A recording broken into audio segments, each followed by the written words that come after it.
పైకి ప్రేమ ఒలకపోస్తూ వెనక నుండి వెన్నుపోట్లు పొడిచే తత్వం ఉంటుంది చూసారా కొంతమంది. అలాంటి దేవుడు సహించట్లేదు, అలాంటి దేవుడు ఒప్పుకోవట్లేదు. ఎదురుగా నిలబడినప్పుడు చాలా అద్భుతంగా మాట్లాడతారు, వెనక్కి తిరగానే ఎక్కడ కావాలంటే అక్కడ పొడిచే ఆ లక్షణం ఉంటుంది చూసారా, వెన్నుపోట్లు పొడిచారు, బ్యాక్ స్టాబింగ్ అంటారు దాన్ని. మాటలతో కావచ్చు, క్రియలతో కావచ్చు, ఏదైనా కీడు కల్పించాలన్న ఆశతో కావచ్చు, కొంతమంది అలాంటి పనులు చేస్తూ ఉంటారు. దేవుని బిడ్డలుగా మనకు అవి తగవు. మనం అలాంటివి చేయడానికి పిలువబడలేదు. నువ్వు పైకి ఒకలా లోపల ఒకలా ఉండాలని దేవుడు అనుకోవట్లేదు ఎప్పుడు కూడా. ఆయన కోరుతుంది ఏంటంటే సత్యంతో ప్రేమించు. నీ ప్రేమలో సత్యం ఉండాలి, నీ ప్రేమలో యథార్థత ఉండాలి, నీ ప్రేమలో నిజాయితీ ఉండాలి.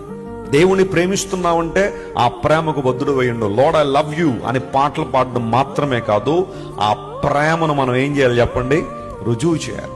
రాత్రి కూడా ఆ ఈవినింగ్ ప్రేయర్స్ లో నేను చెప్పాను, మొదట మనం ఆయనకి ఏది ఇవ్వాలా, ఆయనే మొదట మనల్ని ఏం చేశాడు చెప్పండి, ప్రేమించాడు. ఈ ప్రేమకు ఒక మోటివేషన్, ఒక ఇన్స్పిరేషన్ ఏంటంటే ఆయనే. మనందరం పాపులమై ఉండగానే, మనందరం భక్తిహీనులమై ఉండగానే, మనందరం శత్రువులమై ఉండగానే యేసు ప్రభు మనల్ని ఏం చేశారు, ప్రేమించారు. ఆయన ప్రేమ నిస్వార్థమైన ప్రేమ. ఇప్పుడు ఆయన బిడ్డలమని చెప్పుకుంటున్న మనము స్వార్థపూరిత ప్రేమల్లో, కపట ప్రేమల్లో, కల్మషుద్ధుకున్న ప్రేమల్లో తిరుగులాడుతూ నేను దేవుని ప్రేమిస్తున్నానండి అంటే నువ్వు అబద్ధం చెప్తున్నావు కానీ సత్యంలో లేవు.